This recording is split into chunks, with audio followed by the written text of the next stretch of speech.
major change in my life that I'll talk about in a moment. Now, our society is not against altered states of consciousness per se. Our society actually encourages the large pharmaceutical companies to make billions of dollars by altering our consciousness in certain agreed ways, with whether it's antidepressants or drugs like Ritalin for hyperactivity. I mean, this is perfectly okay. You know, the billions and billions of dollars are made by big pharma around these drugs, all of which are about altering human consciousness. So there's no argument. Our society is not against altering consciousness as such. Alcohol, you know, let's face it. Alcohol is, you know, probably the most boring drug on the planet. But I like, you know. But I like a drink myself, I do, but when we drink alcohol, we're not drinking it for the taste, it's being drunk for its effects on consciousness, and alcohol actually is hugely harmful socially.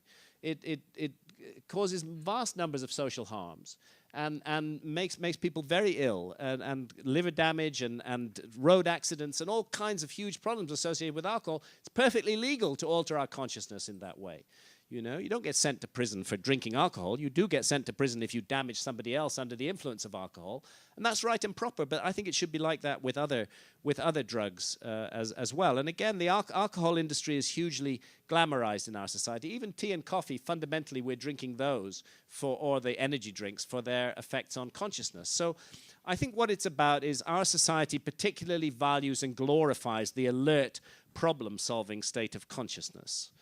That's what we're supposed to be in most of the time. We're allowed to drink alcohol because it's a kind of holiday from the alert problem-solving state of consciousness. We can take Prozac because that will help us to be more efficient in the alert problem-solving state of consciousness.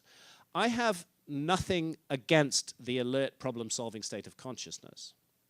As a matter of fact, when I get in an airplane, I would like the pilot to be in an alert, problem-solving state of consciousness.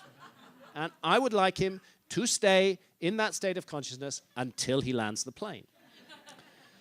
But that doesn't mean it's the only state of consciousness that's valuable to the human race or to that pilot. We are capable of so many other states of consciousness. Our consciousness is this magnificent mystery that science doesn't even begin to understand. Why should we limit it to this narrow bandwidth that our society socially approves? Now, the alert problem-solving state of consciousness, very good for commerce, very good for Wall Street, very good for warfare, very good for the more mundane aspects of science, although most scientists who make extraordinary discoveries will say that they made those discoveries in some kind of visionary state, not in the alert problem-solving state at all.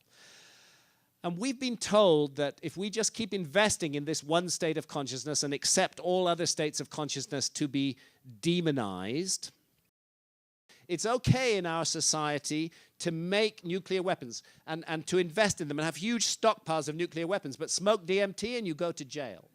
This is clearly an insane society that has those kind of priorities and those kind of choices. The sane society would say, if you want to smoke DMT, that's okay, and we'll help you to do it in a safe and nurturing way. And no way on earth will we ever have nuclear weapons because they're dreadful and wrong and a crime, and they should not exist. So